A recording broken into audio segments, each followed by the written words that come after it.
School of magic season 2 title blue blood विचित्र magic. जब वे उस स्थान पर लौटे जहां द्वंद्व हो रहे थे, आदर्श को पता चला कि परिणाम तय हो चुका था। हालांकि माहौल में कुछ गड़बड़ थी। ऐसा लगता है जैसे कुछ हुआ है। आदर्श ने करीब जाकर देखा कि जियांग घायल हो गया था। फिर उसकी नजर सूर्या पर पड़ी, जो द्वंद्व युद्ध के मैदान पर गंभीर चोटों से पीड़ित था।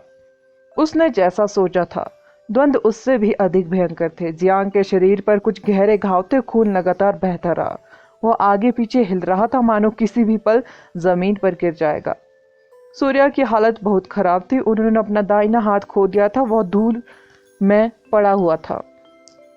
म्याऊ! नाइट राक्षस की त्रिकोणीय पीली आंखें सूर्या को घूर रही थी। उसका काला फर सीधा खड़ा था, जबकि उसकी आवाज बेहद ठंडी थी।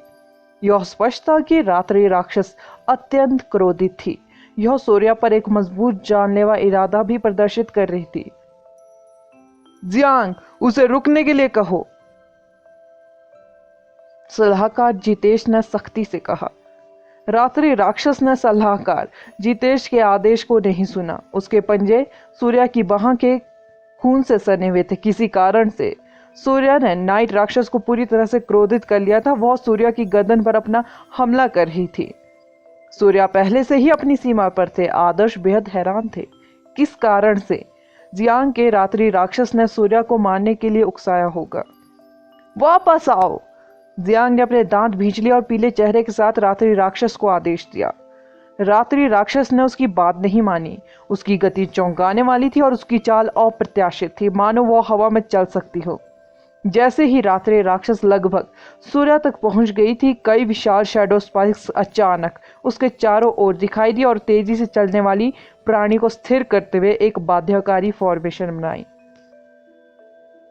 रात्रि राक्षस एक अंधकारमय प्राणी था। आमतौर पर विशालकाय शैडो स्पाइक्स इसके खिलाफ अप्रभावी थे। हालांकि रात्रि राक्षस अचानक हवा में रुक गई।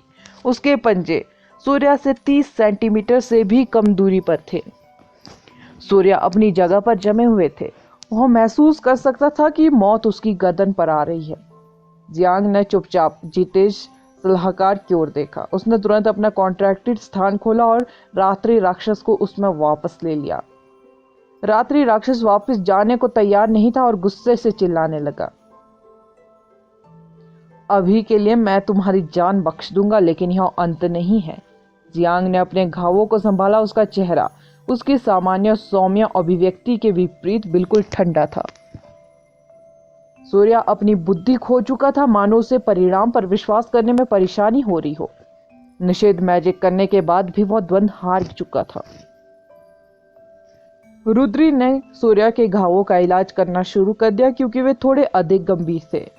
जियांग एक तरफ चला गया और आराम करने के लिए बैठ गया। उसने अपने घावों के इलाज के लिए कुछ सीरम निकाले। आदर्श शॉक रह गया, बिल्कुल भी कल्पना नहीं कर सका कि क्या हुआ था।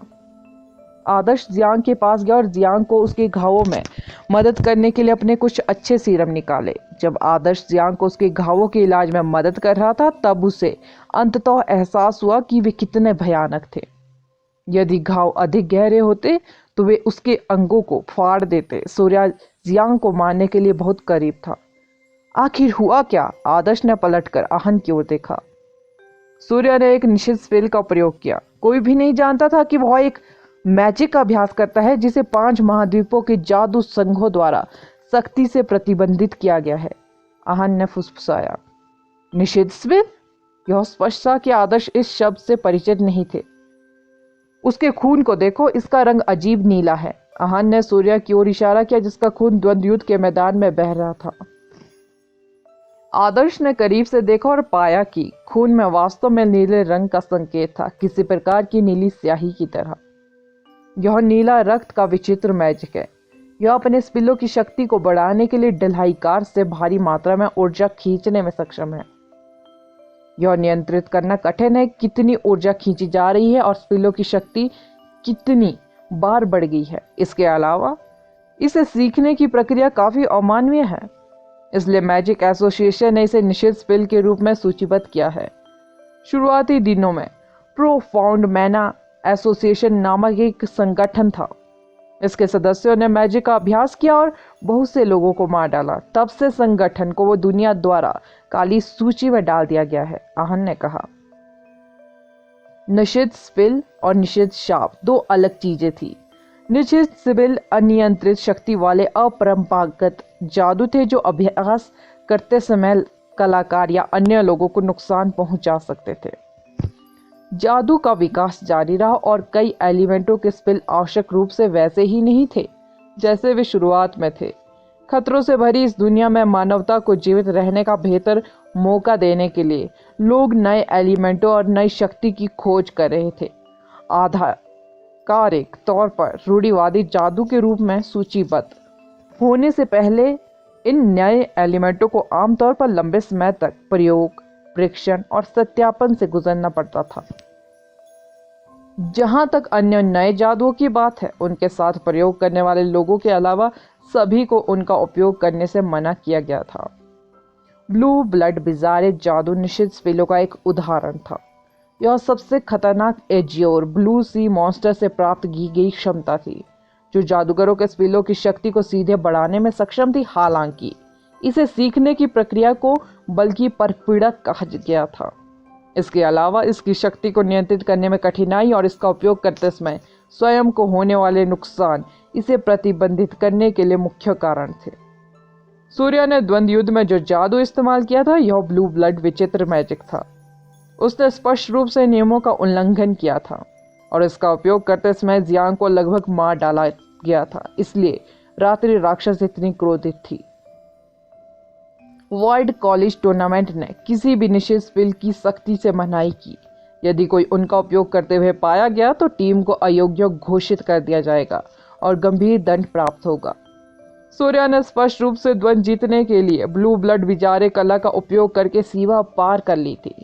सौभाग्य से इसका कोई गंभीर परिणाम नहीं हुआ। आखिरकार भले ही ब्लू ब्लड विजारे मैजिक को एक निषिद्ध स्पिल के रूप में सूचीबद्ध किया गया था, लेकिन इसे एक दुष्ट मैजिक के रूप में नहीं माना गया था। यहाँ तक कि बुरे स्पिलों को भी अलग अलग समूहों में वर्गीकृत किया गया। उदाहरण के लिए शैतान नगरी ने जीवित मनुष्यों को डार्क बीस्ट मॉन्स्टर्स और शापित जानवरों में बदलने के लिए जिस मैजिक का इस्तेमाल किया गया था वह सबसे बुरे स्पिलों में से एक था जिसे पूरी दुनिया ने तुच्छ मान रखा था। केवल द्वंद्वों के परिणामों को देखकर हम टीम से किसी को भी अयोग्य घोषित नहीं कर देंगे। आखिरकार किसी ने हाल ही में जंगल में एक सदस्य को जबरन अयोग्य घोषित कर दिया, लेकिन सूर्या तुमने जो किया उसने हमें सचमुच निराश किया है, डीन गीत ने आह भरते हुए कहा।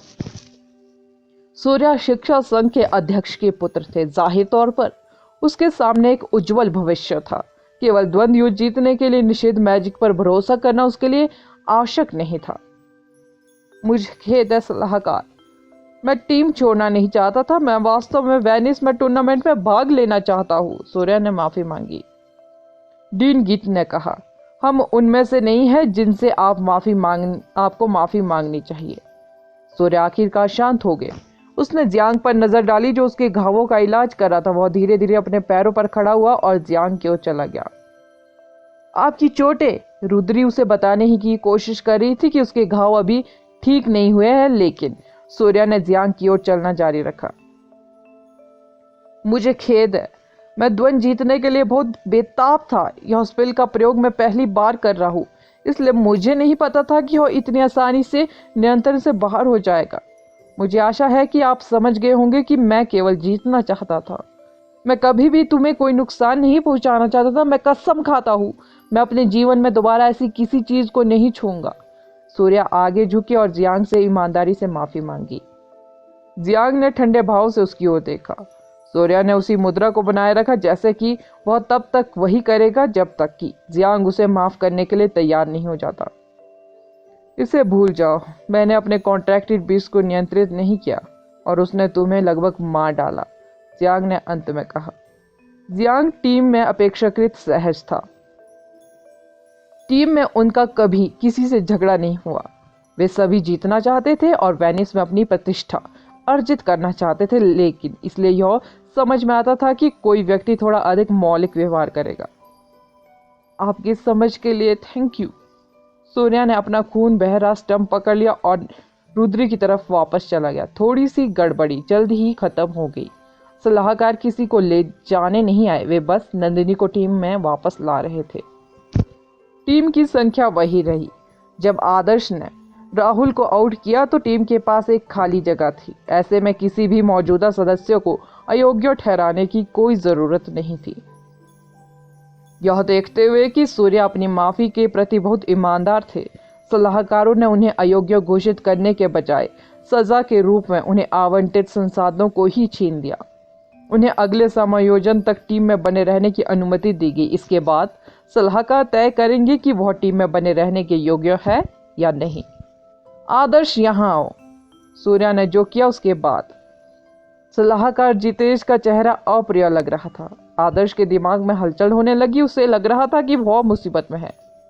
सलाहकार, आदर्श ने आज्ञाकारी ढंग से कहा, क्या तुम्हें नहीं लगता कि मैं तुम्हें केवल तुम्हारे अतीत में किए गए प्रभावशाली कार्यों के कारण माफ कर सकता हूँ? इसके बजाय आपने हमें राहुल को संभालने क्यों नहीं दिया?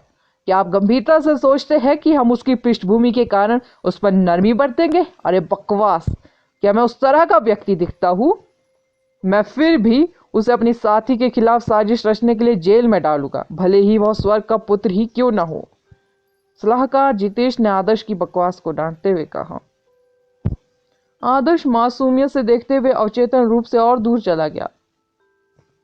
राहुल का कबीला पहले से ही मुझसे तुम्हें सौंपने के लिए कह रहा है, क्या तुम समझ रहे हो? जितेश ने कहा। मैं इसका अनुमान लगा सकता हूँ, आदर्श ने कहा। क्या आपको नहीं लगता कि यह खत्म हो गया? भले ही आपके पास खुद को सही ठहराने के सभी कारण हो, फिर भी आपको उसे मारने की अनुमति नहीं थी। सलाहकार जितेश ने कहा। मैंने उसे नहीं मारा, आदर्श ने कहा। तुमने जो किया वह उसे मारने से अलग नहीं था। क्या आपको बहुत अच्छा महसूस हुआ? क्या आपको खुद पर गर्व है? तुम अनुशासनहीन, असम्मानजनक, अराजक चुभन हो। अगर यह कोई और होता तो मैं निश्चित रूप से उन्हें अपना सामान पैक करने के लिए कहता और मेरी नजरों से दूर हो जाने के लिए कहता। मिस्टर जितेश, सलाहकार ने अपनी आवाज कम किए बिना उसे डांटा। तो इसका मतलब है कि आपने इसे निपटाने में मेरी मदद की है? आदर्श ने बेशर्मी से मुस्कुराते हुए कहा। सलाहकार जितेश इतने क्रोधित थे कि उनके पास शब्द ही खत्म हो गए। उन्होंने आदर्श जैसा कोई छात्र नहीं देखा था। मैं संभवतः इसे आपके लिए कैसे तय कर सकता हूँ? मैं केवल एक सलाहकार के रूप में अपना काम कर रहा हूँ। जब तक आप राष्ट्रीय टीम के प्रतिनिधि हैं तब तक राहुल का कबीला आपको परेशान नहीं करेगा। हालांकि जैसे ही वर्ल्ड कॉलेज टूर्नामेंट समाप्त होगा वे निश्चित रूप से अपना बदला लेंगे। वे अभी भी ऊपरी तौर पर नियमों का पालन करेंगे, लेकिन समय आने पर आपको पता चल जाएगा कि वे पर्दे के पीछे क्या कर सकते हैं। सलाहकार जितेश ने कहा। मुझे याद दिलाने के लिए धन्यवाद, आदर्श मुस्कुराया। सलाहकार जितेश फिर से अवाक रह गया। यह बच्चा, उसके द्वारा डांटे जाने के बाद कोई भी अन्य छात्र डर जाएगा। फिर भी यह बच्चा स्पष्ट रूप से जानता था कि उसे पर्दे के पीछे राहुल के कबीले की साजिश के बारे में चेतावनी दी जा रही थी। ऐसा कहा जा रहा है कि राहुल के कबीले ने बहुत लापरवाही से काम करने की हिम्मत नहीं की, क्योंकि आदर्श अभी भी सही था। School of magic season 2, title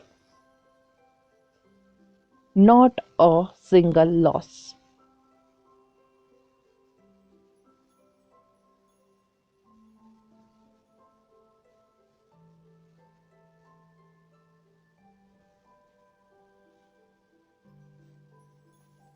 team Mexico के ट्रेनिंग हॉल में पहुंची। वास्तव में किसी देश के ट्रेनिंग हॉल में बचाव दल के प्रतिनिधियों को देखकर कोई भी आसानी से राष्ट्रीय टीम की ताकत का अनुमान लगा सकता था। मैक्सिको काफी मजबूत टीम थी। जब टीम स्टैम्प सुरक्षित करने की कोशिश कर रही थी तो उसने कुछ प्रतिरोध किया। अंत में टीम फिर भी इसे सुरक्षित करने में सफल रही, जिससे वे वेनिस के एक कदम और करीब आ गए। मैक्सिको के बाद उनका नेक्स्ट स्टेशन संयुक्त राज्य अमेरिका था। संयुक्त राज्य अमेरिका सुपर देशों में से एक था। यूएसए के ट्रेनिंग हॉल से स्टंप जीतना एक बड़ी चुनौती होगी। 5 महाद्वीपों के जादू संघों में से एक, अमेरिका का सर्वोच्च जादू संघ न्यूयॉर्क शहर में स्थित स्कैड हॉल ऑफ लिबर्टी था। यह वास्तव में जादुई सभ्यता का एक पवित्र हॉल था और लिबर्टी के पवित्र हॉल में जादूगरों को पवित्र हॉल जादूगर के रूप में जाना जाता था। दुनिया के कई लोगों द्वारा उनका सम्मान और प्रशंसा की जाती थी। कई जादूगरों के लिए स्क्रेड हॉल ऑफ लिबर्टी में शामिल होना उनकी सबसे बड़ी महत्वाकांक्षाओं में से एक थी। यूएसए ट्रेनिंग हॉल लिबर्टी द्वीप पर स्थित था, वही स्थान जहां स्क्रेड हॉल ऑफ लिबर्टी था। टीम द्वारा मैक्सिको से सफलतापूर्वक बैज प्राप्त करने के बाद टीम के सभी लोग जादुई पवित्र हॉल का दौरा करने और दुनिया की सबसे उन्नत जादुई सभ्यता की भव्यता को देखने में रुचि रखते थे। न्यूयॉर्क पहुंचने के बाद टीम सीधे स्क्रेड हॉल ऑफ लिबर्टी के लिए रवाना हुई। जब वे किनारे पर खड़े थे तो उन्होंने तुरंत शानदार स्टैच्यू ऑफ लिबर्टी देखी। प्रतिमा से निकलने वाली नीली और सुनहरे रंग की मिश्रित पवित्र रोशनी ने उन्हें इसके सामने घुटने टेकने और झुकने के लिए प्रेरित किया। प्रतिमा का ऑरा टीम की कल्पना से परे था।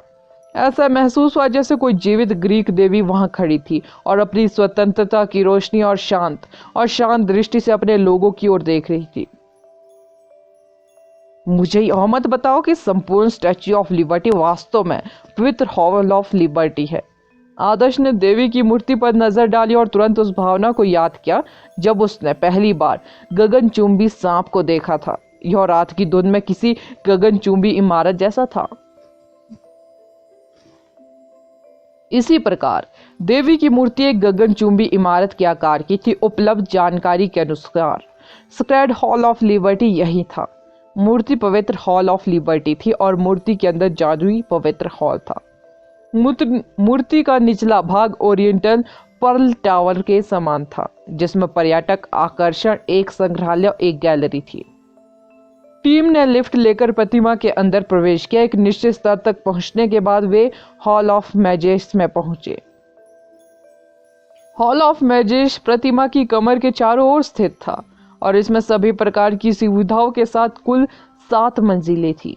जादूगर अपने स्तर के आधार पर विभिन्न हॉलों में प्रवेश कर सकते थे। टीम ने हॉल ऑफ मैजेस में मूर्ति की गर्दन तक अलग अलग लिफ्टें ली। यह वह जगह थी जहां स्क्रेड हॉल मैजिशियन रुके थे। वास्तविक Sacred Hall of Liberty. Sacred Hall of Liberty ने आगंतुकों को अनुमति नहीं दी, केवल कुछ समूह के लोगों को ही प्रवेश की अनुमति थी। राष्ट्रीय टीमों को वास्तव में स्क्रेड हॉल ऑफ लिबर्टी का दौरा करने का मौका नहीं मिला। इसके बावजूद वे यह देखकर काफी चकित रह गए कि केवल संक्षिप्त नजर से ही यह कितना अद्भुत लग रहा था। यह प्रभावशाली था कि कैसे उन्होंने स्टैच्यू ऑफ लिबर्टी को एक इमारत में बदल दिया। केवल सबसे बड़ी जादुई सभ्यता की ही ऐसा आश्चर्यजनक कार्य करने में सक्षम थी। इंग्लैंड में सेंट पॉल कैथेड्रल जो सबसे लंबे समय तक अस्तित्व में था, को 5 महाद्वीपों का सबसे बड़ा मैजिक एसोसिएशन माना जाता था। लेकिन Sacred Hall of Liberty 5 Continental Magic Association के बीच असली बॉस थी। जब चीनी टीम लिबर्टी द्वीप पर पहुंची तो स्क्रेड हॉल मैजिशियन ओलिना रिवन ने स्टैच्यू ऑफ लिबर्टी के नीचे चौक पर आदर्श का स्वागत करने के लिए जानबूझकर समय दिया। ओलिना ने अभी भी वही काले और सुनहरे रंग की पोशाक पहनी हुई थी, जिसमें उत्तरी यूरोपीय लोगों की चमक दमक और अलगाव की झलक दिख रही थी। जब उसने आदर्श को देखा तो वह हल्की सी मुस्कुराई। विद्यार्थी ने उस पर बहुत बड़ा उपकार किया। वे कैसो को न्याय और सजा सुनाने के लिए वापस स्क्रेड हॉल ऑफ लिबर्टी में ले गए थे। स्क्रेड हॉल ऑफ लिबर्टी ने भी अच्छा काम करने के लिए ओलिना की सराहना की। मैं तुम्हें ट्रेनिंग हॉल में ले जाऊंगी। सच कहूं तो मैं वहां आधी प्रशिक्षक भी थी, ओलिना ने स्वेच्छा से कहा। निश्चित रूप से आप अपने छात्रों से हमारे प्रति नरम रवैया अपनाने के लिए क्यों नहीं कहते, यह ध्यान में रखते हुए कि आपने मुझ पर कितना एहसान किया है। आदर्श मुस्कुराया। तीखी आंखों वाला एक युवक आया और तिरस्कारपूर्वक बोला, आराम से जाओ। क्या सभी चीनी एक जैसे हैं? उनके संपर्कों के साथ पिछले दरवाजे से प्रवेश करने की कोशिश की जा रही है। वह मेरा भाई फ्रेड ट्रेनिंग हॉल का प्रतिनिधि है। आप लोग दोस्त बन सकते हैं। ओलिना माफी मांगते हुई मुस्कुराई। उसने लंबे भूरे बालों वाले युवक का परिचय मित्रवत ढंग से कराया। ओलिना की तरह उसके भाई फ्रेड की आंखें हल्की नीली एम्बर जैसी थी। भले ही उसके चेहरे की विशेषताएं आदर्श की तुलना में आधी भी सुंदर नहीं थी, लेकिन कई चीनी लड़कियां निश्चित रूप से उसकी आंखों पर मोहित हो जाएगी। हालांकि आप दोनों भाई बहन हैं, लेकिन विनम्रता और शिष्टता के मामले में आप दोनों के बीच अंतर बहुत बड़ा है। आदर्श ने जब देखा कि फ्रेड कितना घमंडी था, तो उसने निडरता से एहसान का बदला चुकाया। ईमानदारी से कहूँ तो मैं भी आमतौर पर उसके जैसी ही हूँ। मैं हमेशा अजनबियों के प्रति विनम्र नहीं रहती, ओलिना ने स्वीकार किया। क्या इसका मतलब यह है कि मैं विशेष हूँ? आदर्श ने अपनी भुहें ऊपर चढ़ाई। उसकी आंखों में चुलबुलापन झलक रहा था। फ्रेड अब इसे और बर्दाश्त नहीं कर सका। वह शख्स उसके सामने ही उसकी बहन से छेड़खानी कर रहा था। क्या वह मरना चाहता था? उनकी मां अब आसपास नहीं थी। उनके और उनकी बहन के बीच का रिश्ता काफी जटिल था। हालांकि वह अपनी बहन पर अत्यधिक निर्भर नहीं था, फिर भी वह एक ऐसे आदमी को बर्दाश्त नहीं कर सकता था जिसे अपनी बहन का स्नेह जीतने की कोशिश करना पसंद नहीं था। फ्रेड की नजरों में आदर्श स्पष्ट रूप से एक बड़ा आंखों का किरकिरा था, विशेष रूप से उसका ढीला स्वभाव और उसके कपड़े पहनने का तरीका और वह उदास उपेक्षापूर्ण चेहरा। सबसे हास्यास्पद बात यह है कि वह अपने ट्रेनिंग हॉल के प्रतिनिधियों से उनके साथ नरमनी बरतने के लिए कह रहा था। सुनो, हमारा ट्रेनिंग हॉल तुम्हारे लिए किसी भी तरह आसान नहीं होगा। लाल आभूषण गिल्ड को हराना और हमारे ट्रेनिंग हॉल को चुनौती देना दो अलग अलग चीजें हैं। ऐसा कोई तरीका नहीं है जिससे हम किसी अकुशल समूह को अपना ठप्पा दे सके। यह हमारा ठप्पा का अपमान है। फ्रेड ने आदर्श को क्रोधपूर्वक शपथ दिलाई। आदर्श ने ओलिना की ओर देखा जब उसने देखा कि फ्रेड कैसे अति प्रतिक्रिया कर रहा था। ऐसा लग रहा है कि ओलिना को इसकी आदत हो गई है, और वह चुप रही। आदर्श ने हंसते हुए कहा, तुम्हारा भाई बहुत जल्दी ईर्ष्यालु हो जाता है। हाँ, मुझे यकीन है वह चाहता है कि मैं जीवन भर कुंवारी रहूं ताकि मैं हमेशा उसकी देखभाल कर सकूं, ओलिना ने हंसते हुए कहा। फ्रेड तुरंत उनके शब्दों से क्रोधित और शर्मिंदा हो गया। हालांकि उन्होंने जो कहा वह वास्तव में उनकी सोच थी। यह अपमानजनक था कि एक 20 वर्षीय व्यक्ति अभी भी अपनी बहन पर निर्भर था। अमेरिका में हर 6 साल की उम्र के बाद कोई बच्चा अपनी मां द्वारा बताई गई बातों का जिक्र करता रहता तो उसके सहपाठी उसका मजाक उड़ाते और उसे अपमानित करते। आदर्श को घूरते हुए फ्रेड की निगाहें तेज हो गई। भले ही वह कुछ नहीं कह रहा था, आदर्श उस आदमी के विचारों को आसानी से पढ़ सकता था। यदि तुम मुझसे द्वंद्व में लड़ते हो तो तुम मर जाओगे। जब वे पहली बार यूएस ट्रेनिंग हॉल में दाखिल हुए तो पर्यवेक्षक रेणु ने तुरंत विभिन्न देशों के झंडों से ढकी एक विशाल दीवार देखी। इसके अलावा झंडों पर अलग अलग तारीखें थी। उनमें से प्रत्येक के बाद एक विशाल क्रॉस था। यह क्या है? रेणु ने पूछा। यह वे देश है जिन्होंने हमें चुनौती दी, ओलिना ने शांति से समझाया। क्या क्रॉस का मतलब यह है कि वे असफल हो गए? क्या आप मेरे साथ मजाक कर रहे हैं? पूरी दीवार क्रॉस से भरी हुई है। क्या इसका मतलब यह नहीं कि टीम लंबी जीत की राह पर है? आहन ने चिल्लाकर कहा। संयुक्त राज्य अमेरिका का ट्रेनिंग हॉल स्पष्ट रूप से उन देशों की तुलना में अधिक मजबूत था जो औसत से ऊपर थे। टीम को अचानक यूएसए के ट्रेनिंग हॉल से एक मजबूत दबाव महसूस हुआ। पन्ने पलटते रहो, वहां भी सभी क्रॉस है, फ्रेड ने गर्व से कहा। टीम की आंखें आश्चर्य से बहुत अधिक फैल गई। आहन ने अविश्वास के साथ पन्ने पलटने शुरू कर दिए। उसने पन्ने पलटे और देखा कि कई देश ट्रेनिंग हॉल को चुनौती देने आए थे, फिर भी उनमें से किसी के पास हरा टिक नहीं था। इतने लंबे समय के बाद एक भी देश ने नहीं जीता है, यह अविश्वसनीय है, जिलांग ने चिल्लाकर कहा। यूएसए के ट्रेनिंग हॉल के खिलाफ एक भी टीम नहीं जीती थी, जिसका मतलब है कि ट्रेनिंग हॉल का बचाव करने वाली टीम को एक भी हार नहीं मिली थी। ट्रेनिंग हॉल की टीम राष्ट्रीय टीम के लिए केवल सब्स्टिट्यूट थी, इसलिए यह चौंकाने वाली बात थी कि इतनी सारी राष्ट्रीय टीमें उनसे हार गई। इसने पहले से ही घबराई हुई चीनी टीम के कंधों पर तुरंत दबाव बढ़ा दिया। इसके बारे में बोलते हुए, मैं समझती हूँ कि इन देशों पर क्रॉस का निशान क्यों है, क्योंकि वे सभी चुनौती में विफल रहे। लेकिन आज की तारीख और हमारे देश के झंडे के पीछे बिल्कुल अंत में क्रॉस क्यों है? रेणु ने कहा। फ्रेड ने अपना सिर नीचे किया और मुस्कुराया। शायद कैप्टन को पता था कि आप लोग आ रहे हैं, इसलिए उसने तुरंत तारीख और परिणाम भर दिया ताकि उसे बाद में दोबारा ऐसे करने की आवश्यकता ना पड़े। कैप्टन एक ऐसा व्यक्ति है जो क्रोधित हो जाता है अगर आप उसका 5 सेकंड भी समय बर्बाद करते हैं। क्या तुम लोग अपने आप में कुछ ज्यादा ही भरे हुए नहीं हो? जियांग ने जोर से आश्चर्य करते हुए कहा। फ्रेड ने कंधे उचकाए और कहा, आप बस सूची देख सकते हैं, बहुत सारे देश जो आपसे अधिक ताकतवर है टिकट जीतने में असफल रहे हैं। क्या आप गंभीरता से सोचते हैं कि आपके पास एक मौका है? हाँ? यह परिणाम के बारे में नहीं है, बल्कि यह तथ्य है कि आपने द्वंद्व से पहले एक क्रॉस निकाला है जो बेहद अपमानजनक है, मेघना ने कहा। आदर करना केवल मजबूत टीमें ही सम्मान की पात्र है। क्या आप सहमत नहीं है? ओह, मैं लगभग भूल ही गया था, आपका देश विनम्र रहना पसंद करता है। मुझे खेद है, हमारे लोगों को विनम्र होना सीखने में परेशानी होती है क्योंकि वह पूरी तरह से अनावश्यक है, फ्रेड ने पलट कर कहा। ओलिना ने इस पर कोई टिप्पणी नहीं की। यूएसए के ट्रेनिंग हॉल का बचाव करने वाली टीम में हर कोई एक जैसा था। आखिरकार इस शक्तिशाली देश में जो बेहद प्रतिभाशाली थे उन्हें ही ट्रेनिंग हॉल का प्रतिनिधित्व करने के लिए चुना गया था। अगला एपिसोड जानने के लिए बने रहे मेरे इस चैनल के साथ। Thank you.